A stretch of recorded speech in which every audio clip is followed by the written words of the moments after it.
Lego demolition derbies, a ridiculously long race extension and shiny disco balls. It could only be the Miami Grand Prix. Let's go.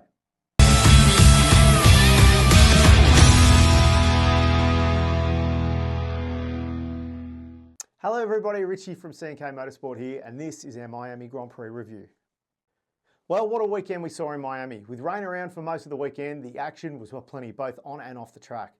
The weekend got off to a great start for the future of the Miami Grand Prix, with Liberty Media showing exactly where they think the future, and more importantly money-making potential, lies in Formula One by announcing a further 10-year extension through to 2041 for the race around the stadium. Now, off the back of the recently announced future of Spa-Francorchamps, which will host a race once every 2 years, and the even more ridiculous statement by head of F1 Stefano Domenicali saying that countries shouldn't have more than 2 races in reference to Imola's future, this contract extension goes out of its way to show that F1 couldn't give 2 shits what the drivers or the fans want. The US having 3 races, 2 of which are on Mickey Mouse street tracks, whilst some of the most iconic racetracks worldwide lay dormant, is a massive kick to the balls to fans, teams and drivers the world over. Anyway, that's my rant. Now let's talk about Lego and shiny helmets. The fun of Miami continued with livery reveals and helmet reveals. Ferrari added some more blue to their HP logo, while Racing Bulls Against pumped out another cool looking livery.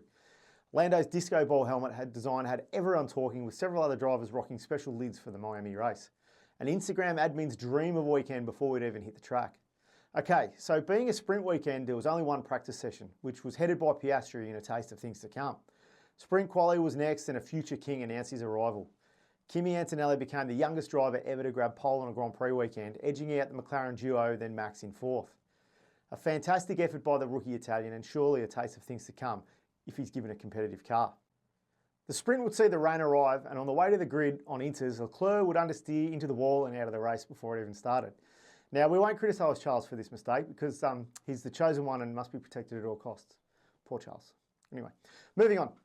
Why can't they just give Charles a decent car? Where was I? Okay, so the sprint. And after trundling around behind the safety car for the first 2 laps, the sprint finally got underway with a standing start on lap 3. Antonelli would find out the hard way how tough it is to start on the front row and battle it out with the big boys as Piastri threw the shoulders out to claim first into turn 1. Sending him wide, Kimi would rejoin in 4th behind Lando and Max. With a drying track, Tsunoda and Hamilton pitted for softs, triggering a massive pit lane activity, which would include a coming together of Max and Kimi, compounding the young Italians' bad day. A safety car for debris would favour both Norris and Hamilton, allowing Norris to stay out in front of Piastri and Hamilton to climb up to 3rd after taking Verstappen later on. Liam Lawson continued his up-close relationship to Fernando Alonso by putting him into the wall on lap 15, ensuring that the race would finish under safety car conditions. Norris with the win ahead of Piastri in 2nd and Lewis in 3rd. Verstappen's 10-second penalty making him drop to the last of the classified runners, and incredibly the first time he's finished outside of the points since 2016. Crazy. So to quali and another piece of Max Masterclass. Dragging the Red Bull to another pole ahead of Norris in 2nd and Antonelli continuing his stellar weekend in 3rd. Other notable mentions of qualifying was Hamilton missing Q3 to finish 12th and Jack Doohan out-qualifying Gasly for the first time this season in 14th, a result that would surely see him impress the team and keep his seat. No, it didn't happen? Okay. And now to the race, more specifically the Drivers' Parade Lap. And if I told you 20 drivers would drive around in 10 cars made of Lego, you'd probably have more questions than answers, I'm sure. But the following 20 minutes would provide possibly one of the funniest things I've ever seen on a Grand Prix weekend. The electric Lego cars took an absolute beating in the hands of those driving, and a decision that would either have those at Lego laughing or crying. Anyway, if you haven't seen it, go and check it out. A rather light-hearted moment in what is a tense and extreme sport. To the race, and off the line, of course, Max and Lando couldn't keep it together for at least 2 corners, with Lando trying to go around the outside and running wild, dropping to 6th position. Piastri hunted down and took Kimi for 2nd on lap 4, then started the chase on Max while Lando started his recovery by taking 5th from Albon. Piastri would shape up over the next couple of laps, then eventually take Max with a clever move into turn 1, anticipating Max's late braking and eventual lockup to take the lead. Meanwhile, Lando would catch up to Max and their subsequent squabbling would allow Oscar to clear out to a 9-second lead, by the time Lando would eventually stop playing with his food and actually dispose of Max.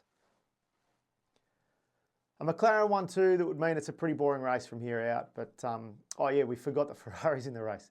And their 2 drivers were battling for the same position.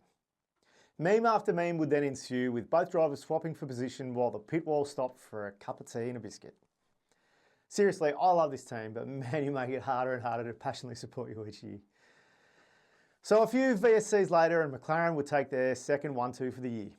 In an ongoing mystery to absolutely everyone, George Russell once again popped up in third, with Verstappen in fourth and a continually improving Williams and Albon in fifth. A third race victory in a row for Oscar in what is becoming a dominant season of McLaren and allowing him to open up a 16-point lead in the Drivers' Championship. Now, we normally do this recording early after a race weekend, but this week I deliberately left it a bit later as news was breaking every day. Ollie Oakes has stood down as team principal at the start of the week in what seemed like a conflict with Flavio Briatore over driver choices at Alpine, but we've since found out that it's way more murky than that.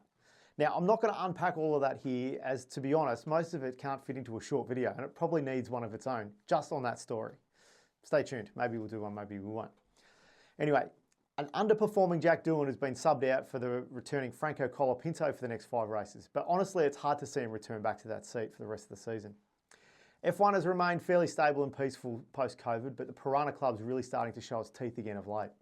It's bad news for Jack, but I'm sure he'll put his head down and focus on what he needs to do to come back stronger. Well, that's our wrap-up of Miami. As I said, there's been plenty to talk about this week, so I hope you've enjoyed our summary. If you've liked what you've seen, please like and subscribe. It does help us a lot. And if you're not already, please follow us on Instagram at CNK Motorsport. Next up, we've got Imola on the first of a triple header, which includes Spain and Monaco as well. So until our next review, we'll see you then. Ciao.